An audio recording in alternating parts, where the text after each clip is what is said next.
I am Feel It. And I am Fix It. And we talk about life. And stuff and things. With the occasional rant. Which you will have no problem doing.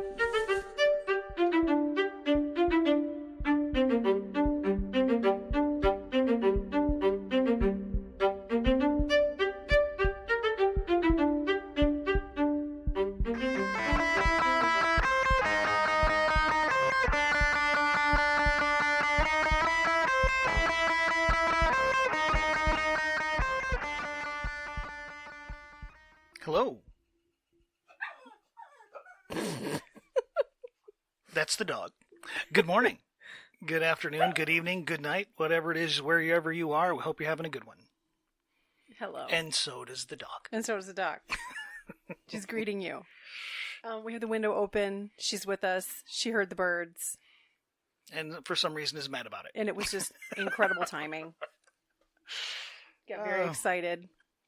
As she has a tendency to do. But yes, good afternoon. And let's start with a little honesty and a little apology. Sorry this is late. Yesterday, Fix It wasn't in a great headspace. No, not really. And then I wasn't in a great headspace because he wasn't in a great headspace. And then it just steamrolled. And though we had the prompt, it just wasn't going to be a good interaction. Oh my goodness. Sometimes you just have your days. I just have my days. It was particularly strange for you because it seemed like it came out of nowhere. But we were trying to get stuff done, like some outdoor stuff, now that it seems to be real spring and nice. And our front yard is flagged with a bunch of crap because some other company is deciding to put down fiber. Mm-hmm. So that kind of ruins being able to really mow your lawn, let alone make any other plan to do anything in your own property. That's what happens when you live in the city. Unfortunately, yeah. At the same time, yeah, fiber, I mean, we don't have... We're fine. We're fine. We don't have any real hiccups with our internet connection, but if we did, fiber is a great way to fix that. Just saying. I'm not really. I mean, this is a discussion we can certainly have now that this is the third company in the 7 years we've been here that's put it down. Well, yeah. But, yeah, but I think this is the first time it's come through our yard. They did... AT&T did not stuff, a sponsor. No. Did last year. Yeah. And then that's what took out our neighbor's bush. They took out our neighbor's bush to be able to put in a new box. Mm-hmm. That was awesome for them. They weren't happy. And then now this is another company. Mm-hmm. Just the little things that go wrong. And I don't know if that's what happened for you, but I was tired. I was kind of tired. Kind of over it. So we didn't record, though Nope. We had the prompt. But it's just as well because I think today's discussion will be much better. We came from a good morning, the good service with a special speaker that we'll talk about in a second. That was pretty awesome. But we do apologize that this is late. When we aren't in the best headspace to jovially, even with a serious tone, converse, It's just ugly. Well, I mean... It's just not good. I mean, we're all about being honest. It wasn't going to be... It wouldn't have been great. I was not in a place where I was going to be... I don't know. I wanted to be quiet and alone. And it was just... That... All you had to do was communicate that. Just how I was feeling. You never communicated that. No. That's really what your problem was? I don't know. That's where I needed to be. Okay. Okay. All right. Well, if you would have said something yesterday, that could have gone differently, but... Well, I mean... All right. There are times where you're just in a space, and it's easier to look back on a space and understand it than it is to understand it while you're in it. See, and for me, it's... yes, it's been a rough week. Something's going on. I don't know entirely what, and I'll talk about that at some point as well. Try to get some medical help for it. That went nowhere. I just knew there was stuff that needed to be done, right? Nice day. We keep putting it off. I said I'd like to be able to grill on Mother's Day. And you know what? Mother's Day is in like 2 weeks. We can grill now. Literally, take the cover off, turn on the gas. There you go. I thought you told me it had to be cleaned up and stuff. It probably does, but... And then the old canvas, But just it's a grill. crap. It always It's just needs to be normal crap. Yeah. It's just normal springtime crap. Nobody ever feels like doing. We don't feel like transitioning for winter either. This is just it's who we are. We're not landscapers. We don't really care about all that, but there's some stuff that needs to be done. I've done that job. I can do that job. It's just... I just don't care that much. It's just we've been in a weird space. Mm-hmm. I've put all of my energy into being able to work, not come home and have to function. Though there are things when we have to function when we get home. That's life. But that kind of ties into what we're going to talk about. So, Sure. Can I start by saying how we spent the morning? Sure. Go for it. Okay. So we've mentioned that our oldest daughter has chosen Res Life. It's a very large church here in the Grand Rapids, Michigan area. And they have special speakers. I mean, when I say large, I mean like, I don't know, 10, 12,000, something like that. Something like that. I mean, they're incredibly Huge, large yeah. for this area. And they do a lot of special events and things. One of them happened to be hosting Kirk Cameron today as a speaker, and he will be a speaker at a gala fundraiser that they are putting on tomorrow night. Mm-hmm. So he's speaking all day today, 3 services, and then tomorrow evening for their gala. We wanted to go. I said, that is awesome. I would love to be able to see him. Unfortunately, because of my schedule and the deadline, we wouldn't have been able to go tomorrow night, but let's go. Let's go see a service. It was incredible. It was awesome. Never heard him speak before. I've watched a lot of his things, a lot of documentaries. I remember using, and the name of it went out of my head. Was it Project something? I'll look it up and tell you later. But I used like one of his documentaries when I was a tutor for government class. Gotcha. I mean, that was like 10 years ago now, so my brain's blanking on what that is. But he's got a lot of really good stuff. He does, yes. Yep, not just an actor, but as an activist and in his Christian faith. It's just very, very inspiring. So, got his book, okay, Born to be Brave. He was not available to sign for the second service today. He would sign again this evening. I don't believe I would be going back. You have plans with our oldest, but I would not be going back. But that's okay. I'm actually kind of excited to read this. Just a brief on what it is. And I don't get to read for personal purposes much anymore. So this is kind of nice. I'm not going to read all of the back of it, but basically, actor, producer, conservative activist Kirk Cameron says this hopelessness is completely misplaced. Sorry, we should back up. Looks like I'm just going to read the first talk. Ungodly forces have devastated American culture. The family of faith is feeling intimidated and fearful. Worse, many of us think that nothing can be done about it, that society will inevitably get worse. Actor, producer, conservative activist Kirk Cameron says this hopelessness is completely misplaced.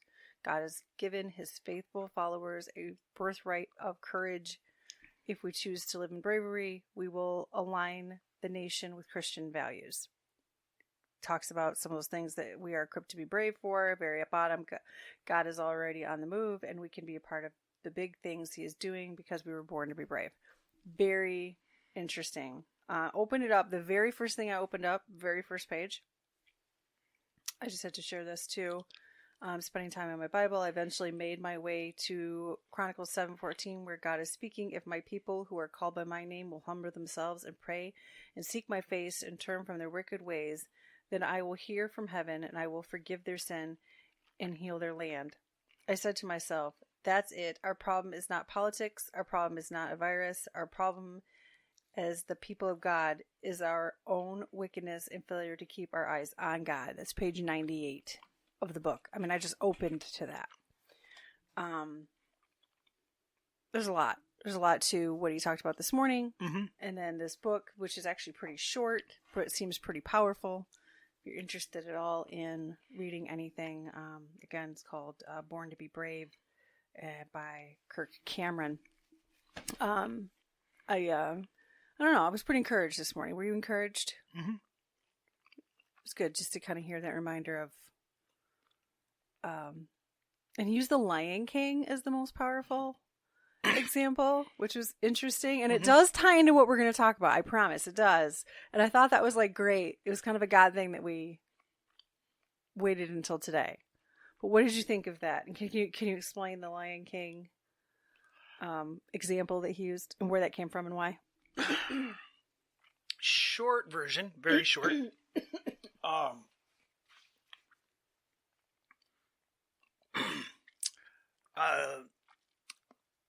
Simba is the son of the king, Mufasa, and through some trickery and conniving, he was tricked into believing that he was responsible for the death of his father, the king, and convinced to run away and never come back and hide in his shame. And then eventually, he's forced to, kind of confront himself. I mean, he's hiding. It's like not a care in the world, the Hakuna Matata, whatever. It's like just living free and all that fun stuff, which sounded great. But at the same time, he had turned his back on exactly who he was and who he was meant to be. And he's confronted and forced to face his own reflection, and he sees that he is the reflection of his father. And he realizes that he's not living up to what he was created to be and what he was destined to be. So he has to go back to where he came from, back to the tribe lands, and confront his fears and all the things and all of the damage his absence has caused. And eventually, restore the Pride Lands to the glory that they were supposed to be. Kirk's example was using that to kind of show that, in this case, King, Jesus Christ the King, the Godhead, we were created in that image, in his image, to live the life of his kid, to bring justice and purification and prosperity in more senses than financial to the world. But by believing the lie, we turned our back on all of that. And it's only by reconnecting with who we really are, our true identity as kids of the King, can you really step back into that role and live it out. Like Simba stepping into the role that his father died a very in. biblical reference. And it was analogy. A very interesting. Yeah, it's like that. It worked though. Yes, it did. It's truth. And he said basically, if you thought about it, there's a lot of storylines that fall into that, right? Yes. Birth, death, resurrection, renewal. Mm-hmm. So it hit home in a lot of ways. Made a lot of sense. Very inspiring. Very encouraging. I know we've talked about a few times. I have even on here about my writing a book, and I feel like it comes and goes in the wayside. And I tell myself I got to work and make more money and do this and do that. But am I, as blessed as I am to be doing as well as I am I balancing that time well enough to do what I know I'm actually supposed to be doing? So I'm gonna pray more about that. And the reason I say it ties into today, which the prompt is interesting, and we have plenty we could say about it that's very current things going on. Do you want me to read the prompt, or would you like to read the prompt? I mean, I found it. I guess I could read it. Okay. Let me bring it. Unlock the phone so I can read it again. Oh, of course you did that. Of course you did. Anyway. He's having a moment. He's having a tech moment. moment. Tech moments. It's like it went...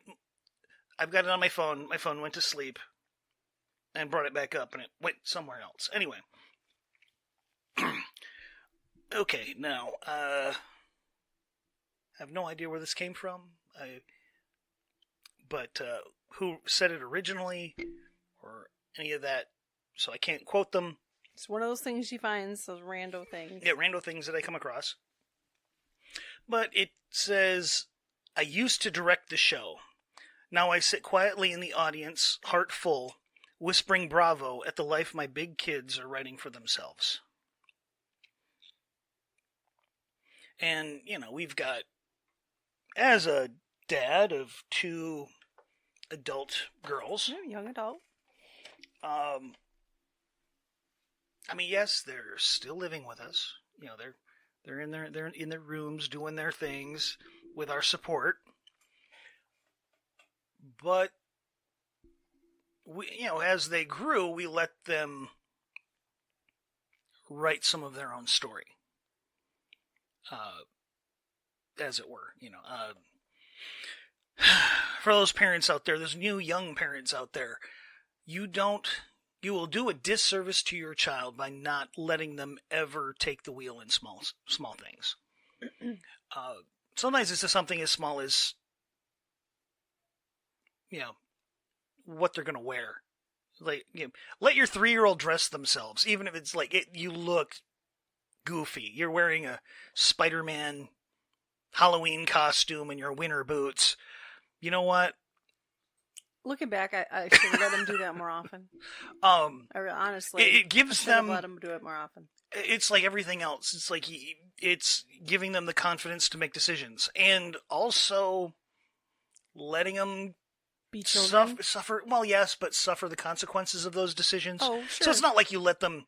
It's like, yeah, you're wearing your Spider-Man outfit to go to Grandma's house. Whatever. Okay, whatever. Cool. Fine. Awesome. Well, now it's. They're playing in it and it gets dirty or it gets messed up or it gets damaged. It's like, well, you chose to wear it.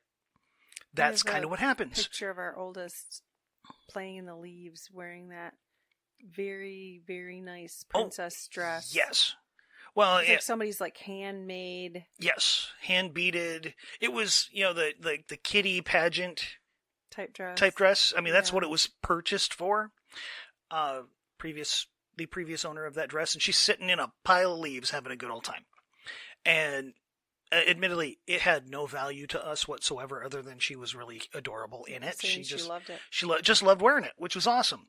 But I mean, if you don't allow your kids to decide, they never learn how to decide. And then at some point, you're going to have to stop choosing for them. And if they've never exercised those muscles, they're going to fail miserably.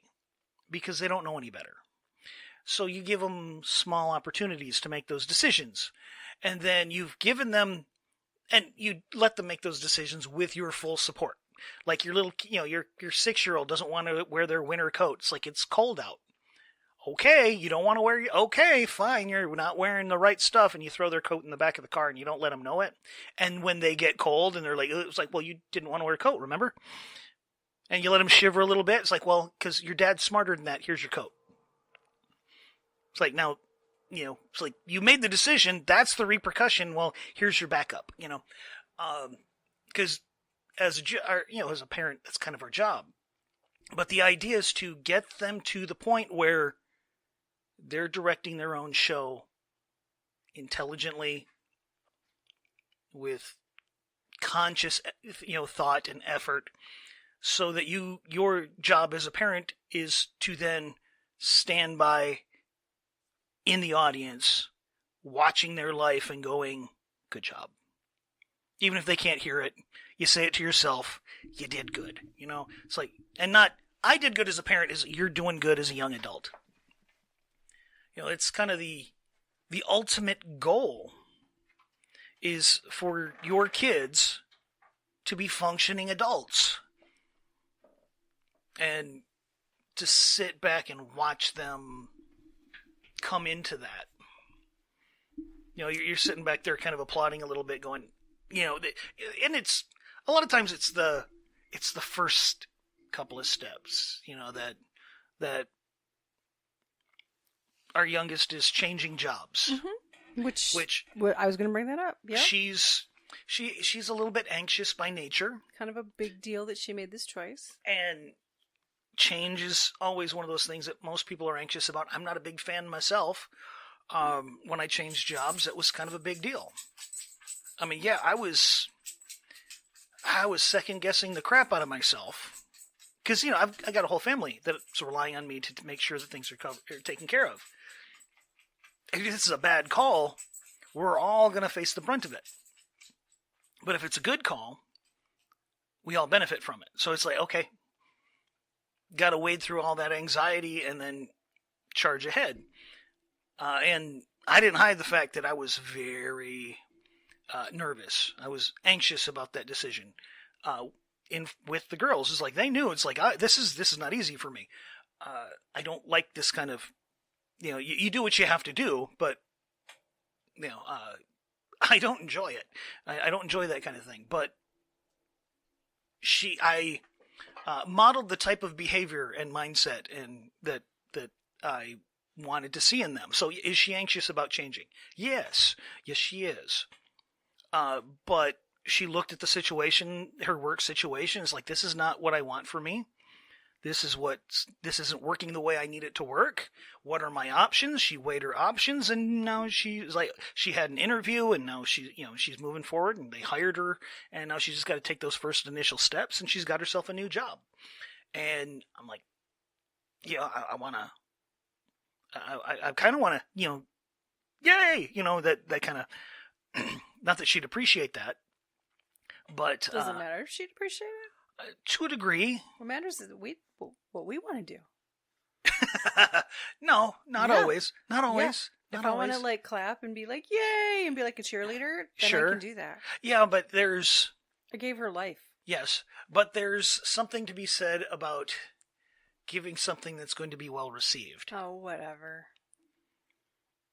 And not, and because we have told her that we are proud yes, of her. Yes, we have, and I've given her a hug, multiple hugs, and we've told her we're proud of her for doing that. For not for changing jobs, but for not letting the anxiety about change hold her back.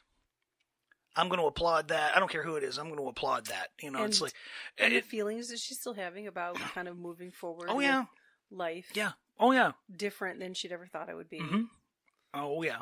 And want her to have the best perspective possible moving forward with the rest of her sure. life when there's disappointment and hurt. And yep.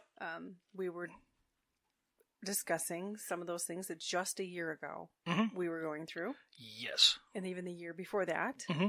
Right? Some very hard things. There was in always 2 years, some stuff, yes. A lot slamming on us. And isn't that the truth? It was a big deal.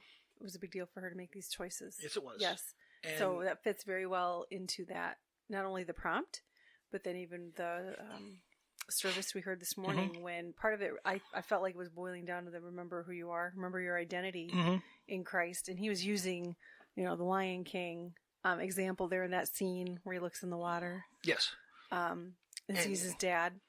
Yep. It's the remember who we are. Well, she's at a stage where she's figuring out who she is. Mm-hmm. Or both of our children. Yes. They might know the basics if you're raised in church, what that is. Mm-hmm. It's different when you're learning it as an adult and you're living it out. Yeah, the dynamic changes because, there's Paul. It's like, when I was a child, I thought as a child, and paraphrasing, I acted as a child, and as I have grown, I put away childish things. Some people I think in a lot of ways, people take that to mean things that it doesn't. I'm an adult, like video games and hobbies and stuff like that. It's like, no, that's not what he's talking about. I mean, it can be what he's talking about. What he's talking about is immaturity and acting without thought and acting based on how you feel, just at a completely emotional level. There's a time when, especially you're a little kid, you are just a ball of emotions and you have no conscious control because you don't developmentally have the ability to do that. And as you get older, hopefully you have learned to keep some of that in check. Not that they always are, but I mean, you behave more, you grow to be more mature in your behavior. And they're at a place in their life right now where they're figuring that out. Like the Lion King thing. He was just a little tiny kid who was nothing but a bunch of emotion, who was easily manipulated. And now that he's older, he can look back and go, yeah, I was manipulated. I was pushed around and I was told wrong and I believed it. And now it's time. It's like, now that I've grown up, I don't have to believe that anymore. I don't have to act like I believe that anymore. And it's time to go step up. I think that there's a lot of,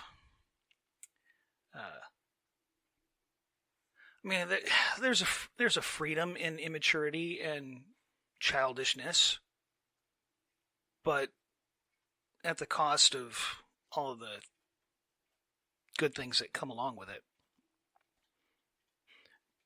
A little bit of a sidebar, I guess, on that one. Well, I was trying to follow you. I was trying to stay with you there. No, it relates, but yes, it's can't stress enough. It matters. Mm-hmm. What we model for our kids and Mm-hmm. Understanding where some of our issues come from matters. It all matters. So when you chose the prompt, and I thought, yep, that fits. We could definitely talk about that. And then after this morning's service, and I thought, yeah, it all goes together, right? It's that idea that we are doing our best to be supportive. They do have to make their own mistakes. Mm-hmm. It doesn't matter, that's going to be the rest of their life, but you can speak into it with love and honesty. Mm-hmm. But it doesn't mean they're going to choose what you think that they should choose. And in this case, yes, it was a job and it's third shift. And is that the right thing? I don't know. Are you going to be able to continue to go to school? Gosh, I hope so. Because even she had said she couldn't imagine like it being a rest of her life kind of job. Sure. Which, yeah. Which... You joked about her wanting to become a maintenance apprentice. Oh, sure. That'd be fun. That'd be funny. Yeah. You want to work under your dad? That'd be awesome. She just wants to be able to be like, my machine's broke. I'm going to go get my dad. Yep. That's what she wants to Well, do. she does it now. That's what she wants. It'll be a very different dynamic. One of the things... I was actually surprised she's going to be in your on your campus, but okay. Oh, that's fine. That's cool. Yeah. But, well, in the prompt, I think there's something in it's whispering bravo at the story they're writing. Mm-hmm. Mm-hmm. I think there's every kid wants their parents' acceptance and praise. I mean, it's like it's a driving factor. And I think that's an inherent thing. If they don't get it, then they strive for attention however they can get it. Which often means acting out and being a problem. Yep. At least it's attention. Negative attention is better than no attention. That sure does go sideways for people. It goes very sideways very quickly. And that's when they get somebody like me to help them out. Sure. But anyway. Yeah. The ultimate goal is to put your profession out of business. To be fair. Sure. I mean, to be honest. I don't know if I'd live to see that, but sure. No, I doubt very highly that is going to be the case. But, in this case, look, off of the prompt, it's that, like, you're there, it's like you cheer them on for the big stuff, but you just kind of sit in the sidelines, get your hands out of it, get your voice out of it, and look at them and go, I did good. You're doing great. I think that stage is coming. Not to say that we can't do it here and there for different things. And there's a lot of things in kids' lives that's a big deal. But it's actually in their best interest to not treat it like it's a big deal.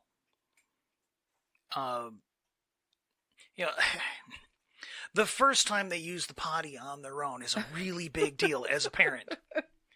But you don't want to turn it into such a massive deal that I should be rewarded for doing it's like that first one is amazing. Hey, now, no, don't be knocking the reward system. Yeah, but when does it stop? Oh my gosh! Therein lies the We're not going down that trail. You don't want them doing the right thing when they're writing their story, because of the praise they're getting from us. You want them to be writing a good story because it's the best thing for them to do it. And I'm gonna. This is gonna be rewards. Always has a place. It does not matter how old we are. Oh no, I'm not, and I'm not saying it doesn't. And, I mean, I've had my own. I'm not saying it doesn't, and I'm not saying don't do it. What I'm saying is, you need to use it at the proper time in the proper way, and not to overuse it. That's my thing. It's like, because the goal is eventually, it's like, you know, the true test of a person's character is what they do when nobody's going to find out. That's who you really are.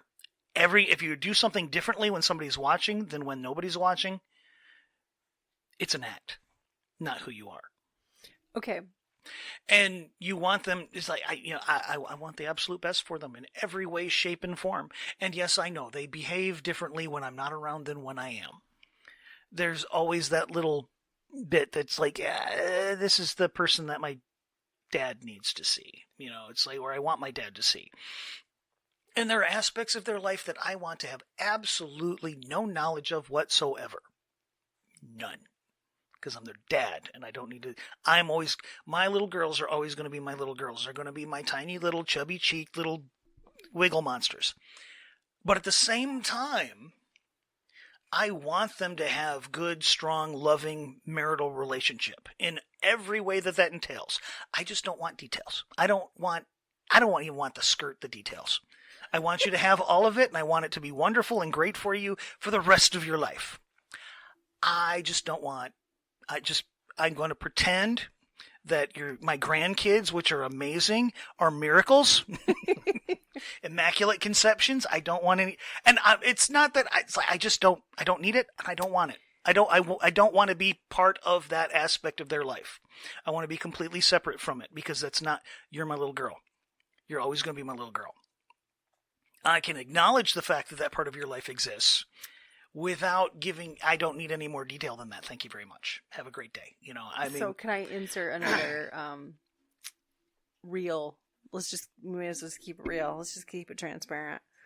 Just today, that youngest daughter, woke me up. I woke up to a text, which is not normal. From the daughter downstairs? From the daughter downstairs. She was really unwell, and she wanted me to go down, bring her some ibuprofen and carnation breakfast. She needed to talk to me. Well, she'd become ill. Her menstrual cramps were so bad. It was the first time she'd thrown up. She's 19, man. I was doing that at like 12, 13, like on and off. Yeah. I was a teenager. I don't remember doing it as an adult. By then I kind of gotten a different handle on it, but yeah, it was rough. Right. And I, went to tell them, like, you're okay. You got anything else going on? No, just today happened to be like the worst day ever. Well, as honest as that was, right. Which she has zero problem talking about. Oh no, not at all. Cramps. Not at all. She had to call in. Mm-hmm. And I said, well, and she's like, well, I'll give it the song and I'll call in. And I'm like, okay, well, I mean, you got to do what you got to do. We got home. Well, and she called in. Mm-hmm. And she told us that she told her manager, like when he said, why are you calling in? She said, is this due to, she said she wasn't feeling well. Well, what kind of illness is this? And then she just flat out told him. She had cramps so bad, she threw up, she was still feeling pretty nauseous, didn't think it was a good idea to go in. And she said that, he's like thank you for letting me know, hope you feel better. Didn't even hit the R and better before he hung up. And this was a male adult, yes, older adult supervisor. She said probably like a guy in his 50s. I'm like, okay. Yep. So we definitely instilled the honesty part. Yes. And this was not for the sake of like weaponizing it. And she wasn't trying to overshoot it. Like, she was really unwell this morning. But I don't know what to make of that. I don't know. You know what? When I was her age, I would not have done that. I don't. Is it tactless? Is it? Well, was it honest? I don't know, man, because you should be able to talk about these things, and that's why we raise them Yes. to be honest. Oh, definitely. Yeah. About Now, stuff. Again, it's like there's certain details that are just, you don't need to go into just casually. I mean, some things just, you don't need to But go when there. you want your boss to like really believe you on a beautiful Sunday, which most people her age would just have called in just because that's not her. Yep. No. And she genuinely isn't well. Mm-hmm. She wasn't trying to be funny. She wasn't trying to be icky. She was just telling the truth. And I said, like, nowadays, I'm like, you know, are you going to get in trouble for like some kind of weird harassment or something? I don't know. I mean, she's quitting anyway. But still, that's like the culture that we're in. You don't use honesty. And I was proud of that. I was actually really proud of her. Like, I don't think I would have ever done that. There's a part of me that's just like, you know, if I call in, the only part of it that you need to know about is that I'm not going to be there. You don't need any more details beyond that. And if you're going to pry, you're going to hear stuff that you don't want to hear. Sure. You know, there's that whole they can't ask questions and the whatever. But... Well, I mean, I'm not even saying it's like, yeah, like, are you sure you can't come in? Are you sure it's that bad? Yeah. Yeah, you know what? Yep. Okay. You have now pressed for details. I wasn't going to volunteer this information, but here we go. Okay. See, and I am in a profession now where I'm not supposed to be super transparent. I mean, that's just, there's a whole lot of back and forth on the ethics of that. But well, you know, the basics of it is, like, for instance, when you had your kidney issues, and I'm flip-flopping my clients around because your appointments kept getting flipped around. And at one point, I had to finally say, I am sorry. You know, my husband needs this procedure. We have these follow-up appointments that he's supposed to be, you know, pre-scheduled for, and they keep changing their mind and their things. And, you know, I had to give the level of need and urgency to it. Like, I am not just going to not do this, but I am sorry. Yeah. And there wasn't one of them that didn't understand. Oh, no. But then you have on the other side of it, like, you know, different colleagues that'll say, oh, no, I never say anything. And then other colleagues that are just be like, yeah, man, I just tell them whatever. Like, it's just, there is no... Yeah. It's kind of an odd ethical thing. Yeah. Well, there's something to be said for, as a professional, you keep your life separate from your clients. But if you put too much of a wall, then that's blocking their openness. So you need to have a certain level of...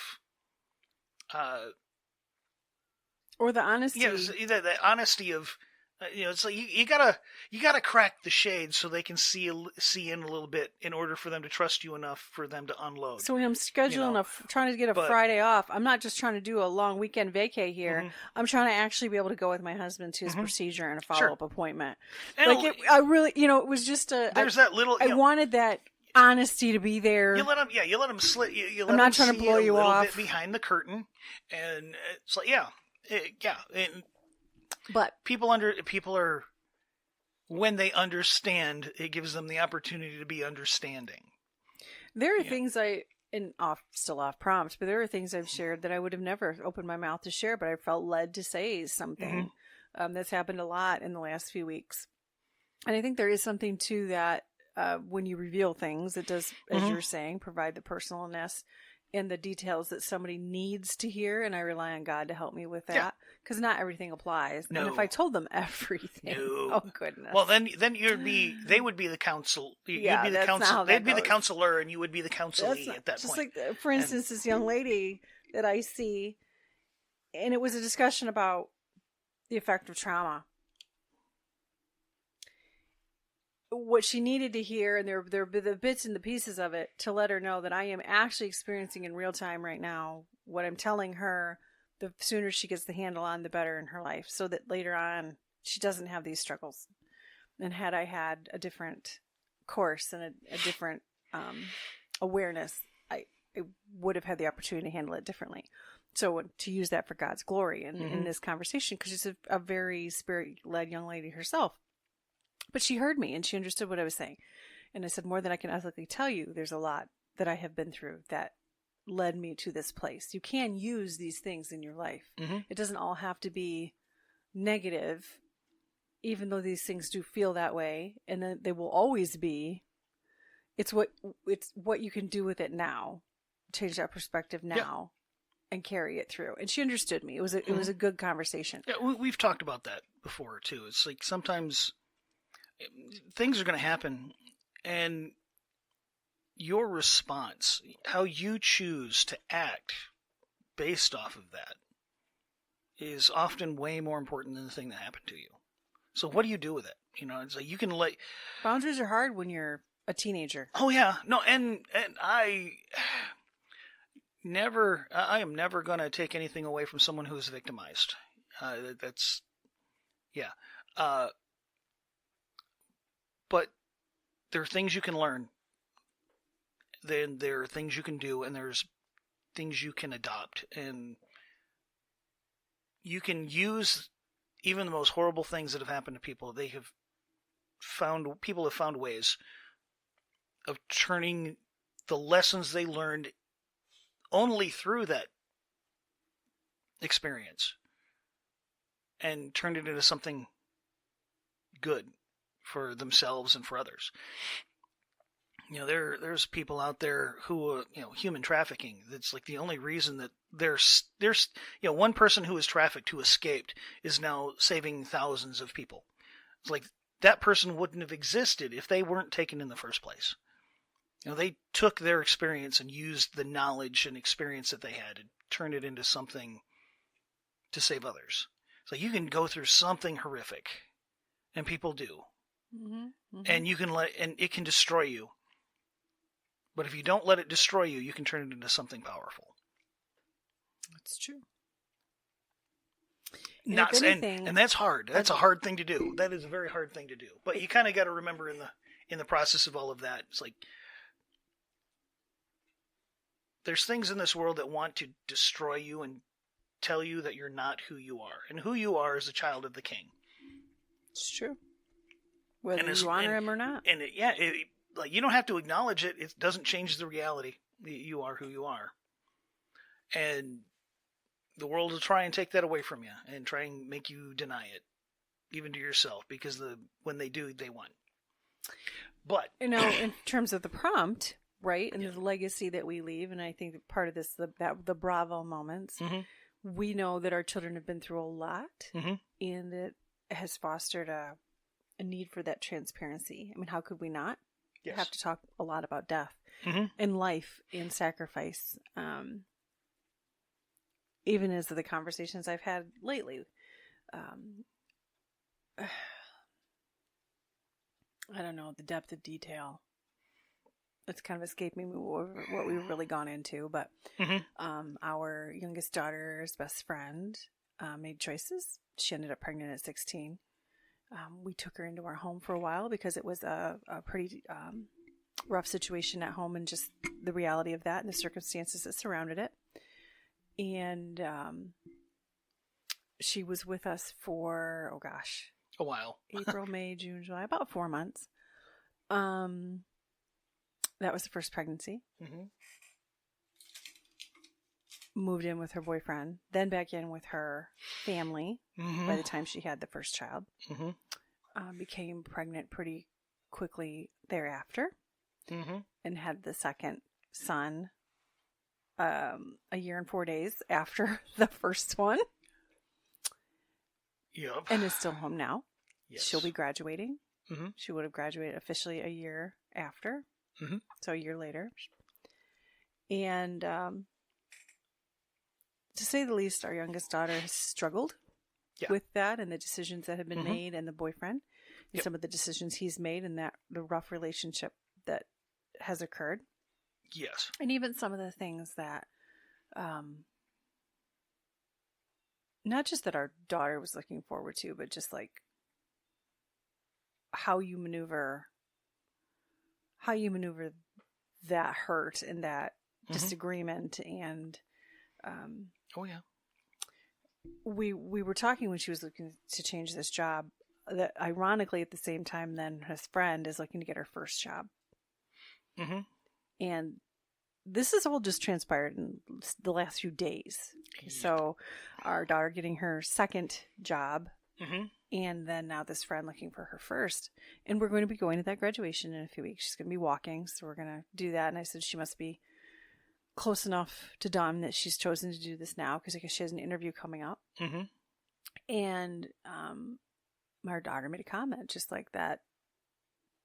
She couldn't imagine what that must be like for her friend. And they don't talk the way they used to. No, they don't. And there's nothing that we could do or say that can convince our daughter. She's got to walk this. Mm-hmm. She's got to walk this. She does. And the Bravo moment, I guess, in that is that she does have an introspection and insight, understanding that her difficulty is different than her friend's, but her friend is having a difficult time too. Mm-hmm.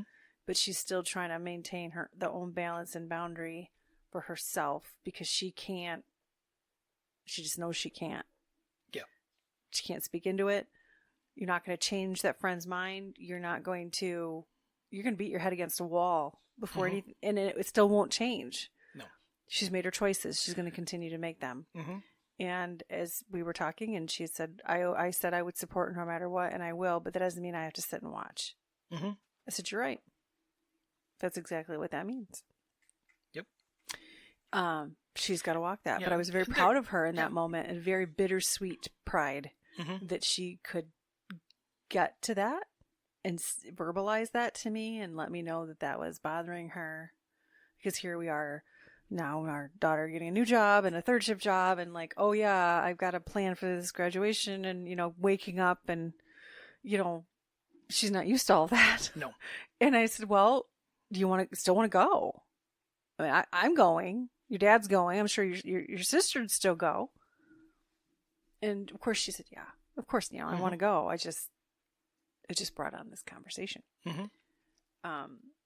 Other side of that, with our oldest, just trying to be more social and maneuvering that differently. And then we had a young lady come to our home yesterday, a friend of hers, and yeah, they came and what was it, 4 hours, 5 hours, 6 hours, something like that? No, about 4 or 5. Yeah. They watched a couple movies and they cracked jokes and they had a good old time. Yeah. And she seems like a very nice young lady. Mm-hmm.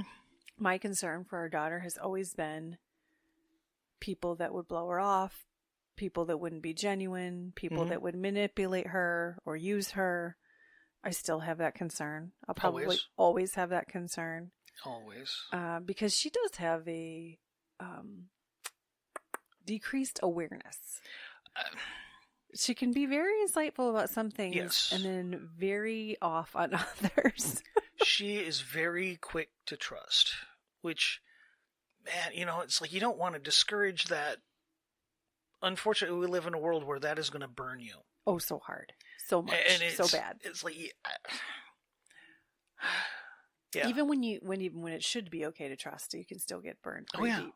Oh, most definitely. We went through that not that long ago. Mm-hmm. Uh-huh. Sure did. Pretty hard. Yep. So it's like it. That's pretty fresh. Yeah. Still burns a little. Yeah. You could say that. Mm-hmm. However, it's very. And when you have a special needs child, that's its own special category of concern, and the Bravos are very different. And for us, it was, that she had the mind that it was okay to, like, even last weekend when the gaming, the gaming group came over here. Yep. It's that she is putting herself out there, and she's, there's that weird, like, is it okay for these people to come to our home? Like, she lives here and she's an adult and she's trying to be respectful, and we weren't going to be home. Nope. And normally I would be like, no. Never met these people, don't know these, what? No. These aren't lifelong buddies, right? No. Don't know how I feel about this. But I had just a good feeling about it. It was just like a piece of like, you know what? Yeah. We got to trust and be discerning. Did that stop you from putting that camera on the fridge so it pointed toward the dining area? No, not at all. No, you totally surveilled that. Yes. And that's fine. I checked in on occasion, just like, yep, nope, they're still going. Everything's cool. No, there's no blood anywhere. We're good. Okay. Because our youngest was going to be at work, and it would have been just her with, like, I don't know, 5, 6 guys, whatever. Yep. It was the gaming group just playing the game. And the couple times I checked in, they were having a good old time just around the table playing their game. And then our phones went absolutely ballistic when they left because we've got a half dozen cameras that watch every aspect of our yard. And as they left within like 10, 15 minutes of each other, it was like they all cleared out and it was like, oh, okay, all right, well, everything went like it's one of those. It's a hard line, and it's a very vague line, and it's a moving line of how much that balance between trusting and freedom and safety. It's like that's always that hard balance, and it's like, okay, all right, we did okay on this one. All right, cool. And for the most part, I think we've done instinctively. She tends to be, it's like, okay, I'm going to hang out with this person, but we're going to do it over here in public, or, I'm going to go, meet this person, or, hang out with this group. It's like, who else is going to be there, kind of thing. Well, I mean, I did have a moment where I realized that our daughter had invited this young lady to our home, and she didn't know her last name. Nope. She didn't know where she lived. She didn't know where she worked. She knew nothing about her. Not really, no. Not much. Other than they had a good time hanging out at the youth group. Young adult. Yeah, young adult group. Yep. And I'm like, okay. So when she got here, I at least asked her last name. Yes. Yeah, could I just at least know that? And then, the city where you live. So. And then we talked a little bit more. Yes. But it was just one of the, it was, yeah, we're like, okay, so you really don't know anything about people when you. Yeah, no. Well, and is it good? Is it bad? I don't know. There's a level of innocence that you don't want to just take from her because life will do that soon enough. Sure. But she does have a mentality that's emotionally stunted, so to speak. In some ways maybe. She's very hard on her sleeve, kind of though. So it's very. But in that regard, she's also. Naive. Typically very aware of how she's feeling about certain things. And naive. Very naive. Sometimes. Yeah. Life will burn a lot of that out of her. We've done what we can. Life is going to have to teach the rest, unfortunately. But, I mean, the whole name thing, though, it's like the guy who was my best friend growing up, just, like, hands down. It's like, we broke bikes, man. we rode the tires off of them. We did all kinds of crap. We hung out all over the freaking place. Tooled around the woods. Just tore stuff up, having a good old time. There was like 4 or 5 years I didn't know his name. Honestly, What? Yeah, didn't know his name. Was this before or after he was your lookout so you could make out with girls in the tire? After. You knew his name after he was your lookout so you could make out with girls in the tires? Yeah. I mean, I'm not saying I didn't hear his name, but I didn't remember his name. You serious right now? We were hanging out at his house, and I didn't know what to call him. I don't think you've ever said this to me before. Yeah. I don't know if that's ADHD thing, because names don't stick very well. Okay, but so it was years. Here's the deal. Years. When you were young, yes, just to get this out there, you had stories of making out with girls. Like, there were these towers of tires. This was back when, tires were on school playgrounds. Yeah, and we're talking... They were, not the half-buried toys. Ones. Not half-buried ones. We're talking full-on tractor tires that you just roll around in the... And there was a bunch of them in different sizes so we could make pyramids out of them. But yes. And then you made a tower, and then you could sit in the middle of it and then make out with your girl of the day or whatever. Something like that, yeah. And you would look out for each other on the playground. Yes. Okay, now, this happened. Completely indicative of your history. Sure. That's for another episode. Maybe.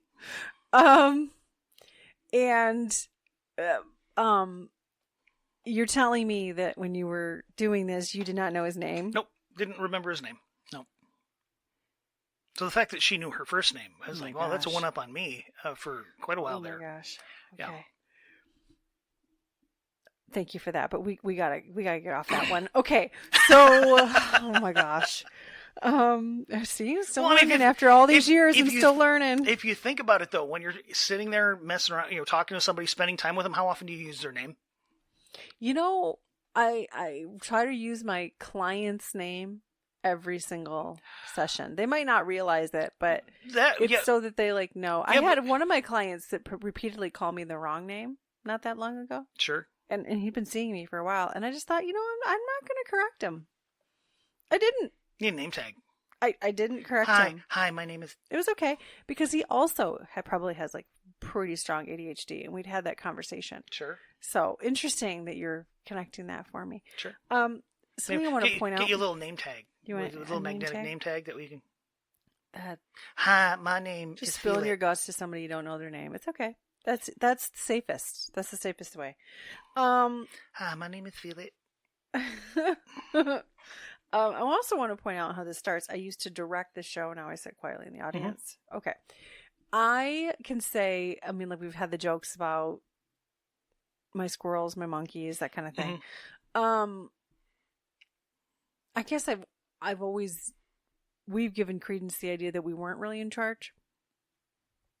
Sure. Just being our values in our faith. Mm-hmm. It's just the tone that we've had in our home. True. We did the best to direct them and lead them mm-hmm. for how we felt like we should have. Yeah. When your kids are little, you have like nearly complete control of what's happening. Not their response to what's happening, but this is what you're having for dinner. These are the clothes that you're wearing. This is when you're going to bed. Those kind of things. It's like all of the minute little details are dictated for them. And then over time, you release some of that back into, release some of that into their influence.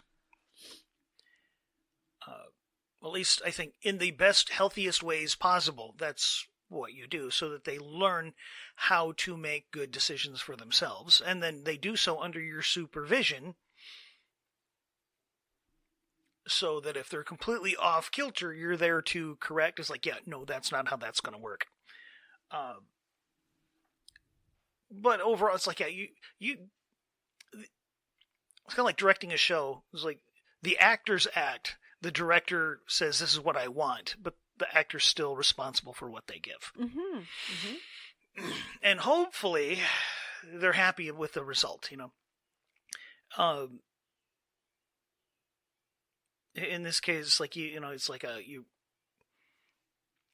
think, excuse me, I think where a lot of parental frustrations come from is before you know the child, you've already figured out in your head who they are, and then they don't turn into that. So you spend your life trying to beat them into a shape that they were never meant to fit into in the first place. That's one of those things that this is another prompt that we could use at some point, but it's being a parent is only hard when you're for good parents. Like, yeah, no. Parenting in general can be hard on occasion.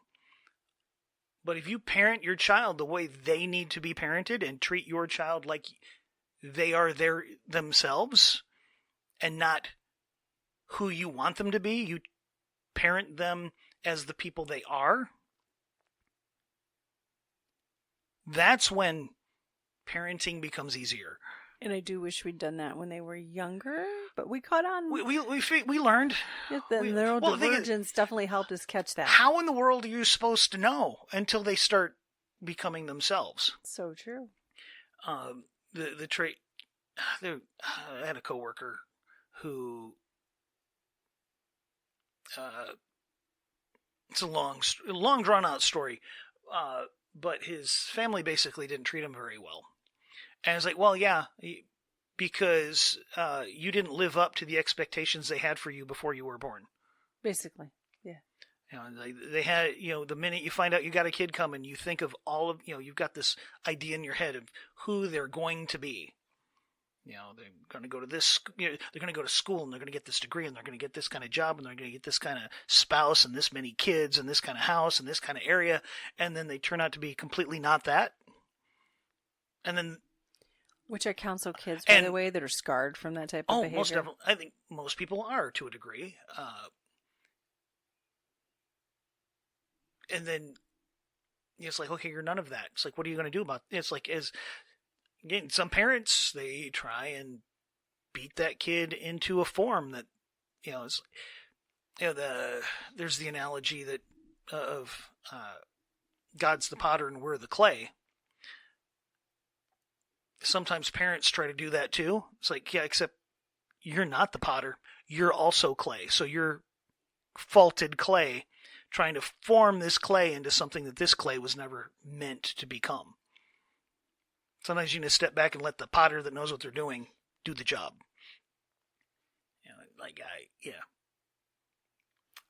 You're trying to, it's like there's I think imprinted on us is who and what we can be at conception.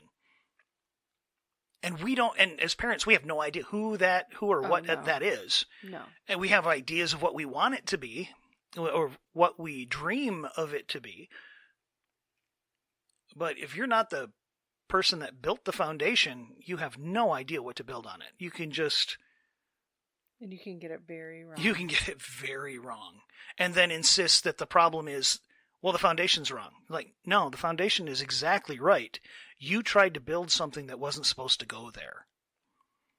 A musician, a person who is built to be a musician, who at their very core is a musician, is probably going to be a really bad CEO or lawyer. The person that is hardwired to be an engineer might make a really terrible poet. But the parents always wanted a poet, so you're going to be a poet. It's like, no, how about you let them become who they are? I mean, you can help make sure they have an appreciation for poetry, if that's something that you're passionate about, but you can't make them be who they're not supposed to be. And I think that's also, I mean, you can flip the sitting in the audience saying, whispering bravo. Those are the parents that step back and go, okay, you're not me. I don't control who you are. I guided you to this point, and now I'm going to sit back, shut up, and watch watch you unfold into who you were meant to be and created to be. Which is the healthier approach, yes. Yes. It's like, ideally, you pay attention when they're little to the hints. It's like who they're hardwired to be is going to start showing very early if you're paying attention. And I've cracked jokes that our oldest was going to be a librarian.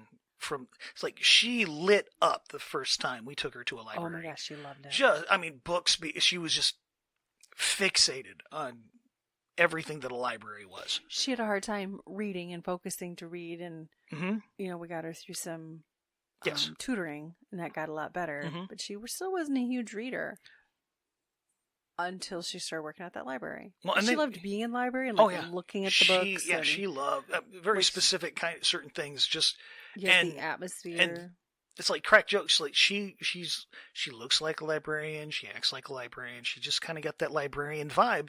And then, it's like, you want to go to the library? Yeah, let's go. And we're at the library. And she could spend so much time there. And then it's like, well, I'm looking for work and they're hiring. I'm going to put in for some part-time work there.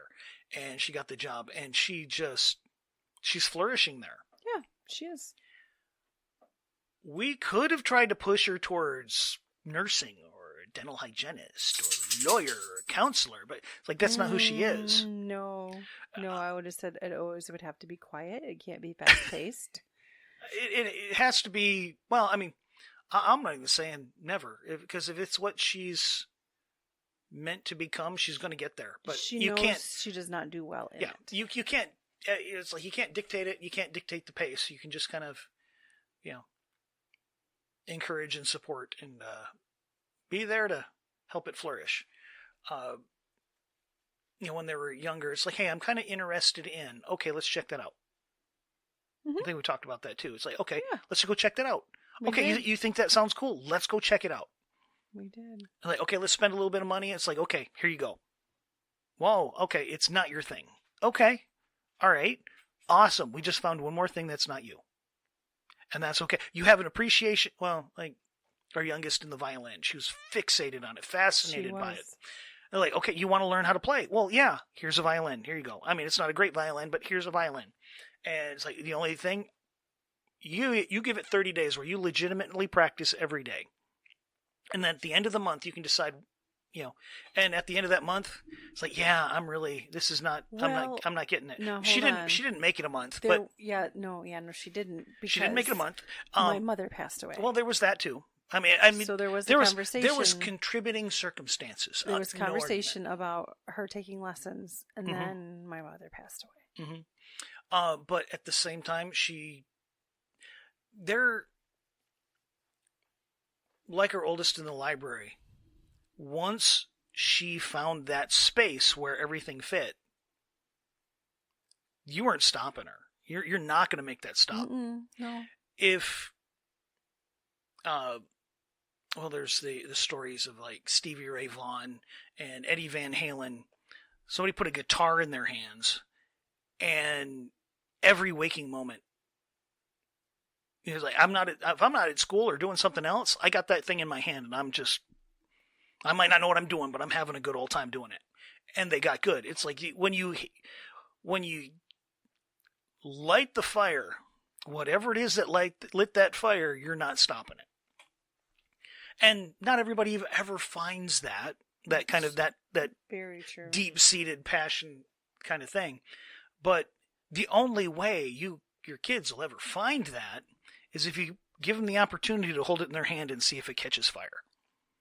So if it's like, okay, let's go to a concert. It's like you like the violin? Okay, well, it's like here's a classical concert, and Lindsey Sterling, who's amazing. Yeah, that was awesome. It was awesome. Or you go to the library and holy crap, her eyes lit up. It's like she's just pawing over books and she's pulling stuff and she's looking at things and asking questions and just having a good old time. It's like the library is the center of the universe kind of thing. It's like, oh, guess what? We found her thing. Our youngest, we gave her art supplies. Mm-hmm. And she may never, well, and I've told them both since they were little, it's like, the thing that just burns in you doesn't have to be the thing you do to make a living. Sometimes that thing that just, fires you up is the thing that keeps you going when everything else isn't. It's like you have a job to survive. You have that passion that makes it worth living. It's like they can be completely unrelated things. But you still want to find it, that thing that just lights you up. And if that's your thing, more power to you. That's why I try not, I'm a big proponent of everybody's got something that really just, it brings them joy.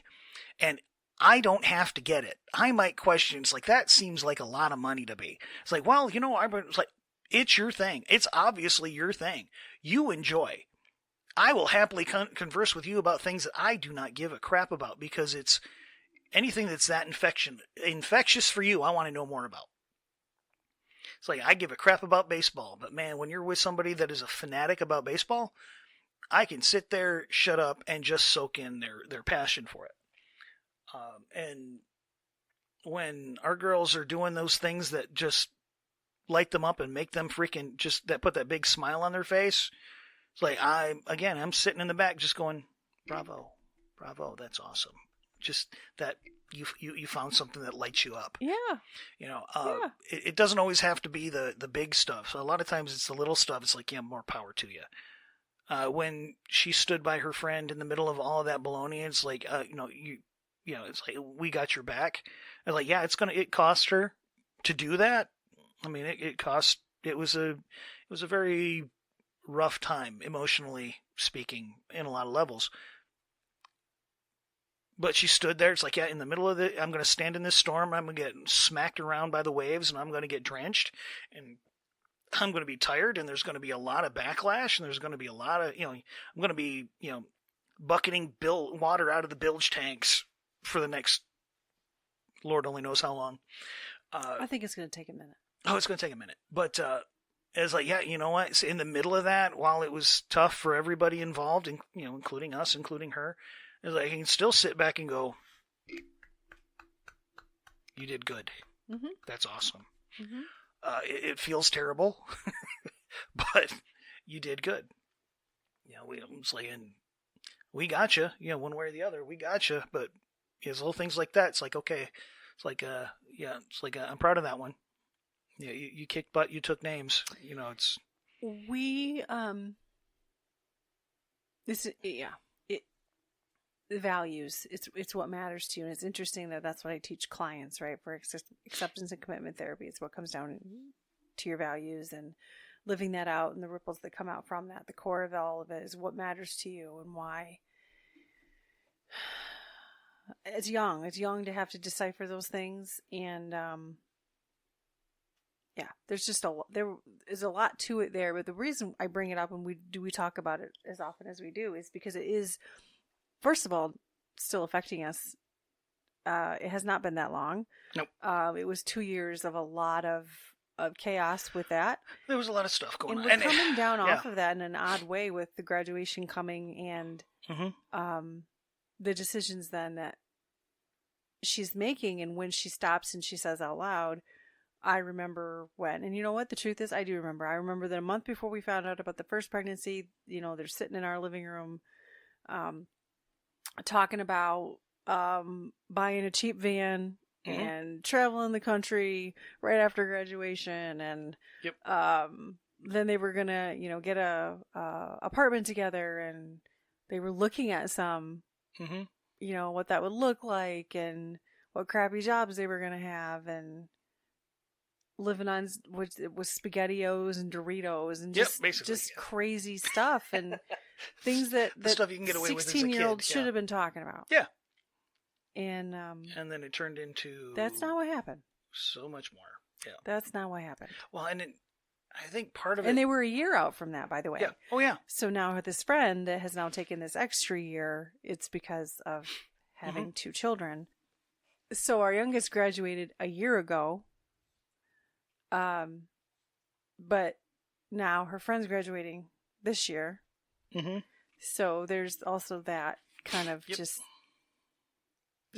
a lot. Yeah. Just a lot. Well, and we refer back to that period a bunch because there was that situation, and then there was 2 more situations on top of it that were all happening all at the same time, feeding off of each other. That just turned into nuts. Oh, you mean like within that?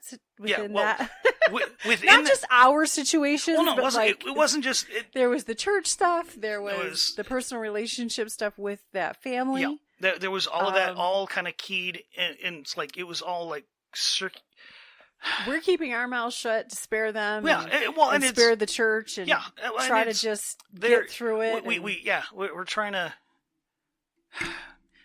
effectively do what's right for everybody involved. Do what's best for everybody involved, and at the same time, there was so many things going on in the background that were just undermining everything else, and it just turned into a big mess. Like just mess. It was a mess. It was a mess. But we say that to say, right? It's still part of our life, and it's part of what happened to us. It's part of what happened to us as a family, but particularly our youngest, that is now really living out the repercussion. Yeah. In a way that it's healing. Yeah. It's grieving and it's healing, and we're having the bravo moment in a very, very bittersweet way. Yes. But in the end, it's like that is kind of... Bravo moments. Yeah. Plural. That is often life. You can stand back and be proud of how people are handling bad situations. Yeah. And we're now at a stage where we're really stepping back into the background of a lot of it. And all we can do is watch. We can do more than watch, to be honest. We can't feel it for her. No. We can't make decisions for her. We can't undo any of this for her. Well, there's certain things that we still have a level of control if we wanted to exercise it, but it would not be in their best interest to exercise it more than we currently are. No, because that's not the goal. The ultimate goal is for them to be able to teach them to be brave in their own way. Yeah, teach them how to every bird's got to leave the nest at some point, and they got to learn to fly on their own wings. And that's kind of, that's the phase in life that we're at. It's like they're big enough and strong enough that where they can fly on their own. Let's see where they go. And so far, I think they've been doing well. Doing well. Thanks for letting us share all of that. Yeah. We talk about this weird week and how it all kind of worked out while we're late with the posting. I want to share before we end what I was trying to think of. It's called Monumental: In Search of America's National Treasure. It was 2011, so I knew it had been a while. I had utilized that when I was a tutor for a homeschool group. Excellent. Yeah, the one monument mentioned in that, by the way, was torn down by the government a couple of years ago. Oh, was it? Yes, it was. See, I don't remember all of this, but yeah. There was like one of the monuments mentioned in there was, well, it's a religious thing, so we're going to tear it down. People find it offensive, so they tore it down. The whole premise of this documentary was like the roots and foundation of the country. Yep. So I remember that was very, very good. And then again, just say that again, book Born to be Brave looks like it's really awesome. So, Kirk Cameron. Okay. Anyway. So, okay. Here we are again. Thank you for letting us share all of that. So. Well, you get to go have a nerd time with our oldest. Yes. What's the movie? The re-release? What is that? Do you even remember? Revenge of the Sith. Yes. It's a 20th, yeah. 20th, yeah. 20th anniversary release. Yep. I know we were debating, like, was I pregnant or not or whatever. Well, but I know then we would have had our daughter. I just don't think I was pregnant yet I wouldn't have been. I don't know. Anyway. Anyway, it was, I would not have been. Yeah. But a re-release that you're going to go nerd out. So we got to finish. She's very excited. Yeah. So you can go do that. Yes. Anyway. Yes. So. I'm Fix It. I'm Feel It. We hope you join us in the future. Until next week. Have a great one.